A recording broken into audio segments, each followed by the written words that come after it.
достар, музей энциклопедиясы викторинасының бірінші сұрағының жауабы шолпы. Шолпы қыздардың бұрымға тағатын әшекейі. Ол баулары арқылы бұрымға қоса өріледі. Шолпыны о баста әйелдер қара ниетті тылсым күштерден қорғану үшін тағып жүрген. Кейде олардың салмағы 3 килограммға дейін жеткен. Сонымен қатар шолпы жас қыздардың жүрісі мен бойын тік ұстау мәнерін де қалыптастырған. Ал сұраққа ең бірінші болып дұрыс жауап берген Instagram желісінің қолданушысы Туманова Иманбаева және де Facebook желісінің оқырманы Зәуреш Тағанбаева. Сіздерді құттықтаймыз.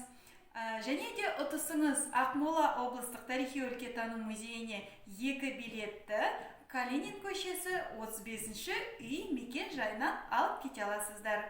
Және де айта кететін жайт, бұл билеттерді ақпан айы аралығының ішінде қолдануға болады.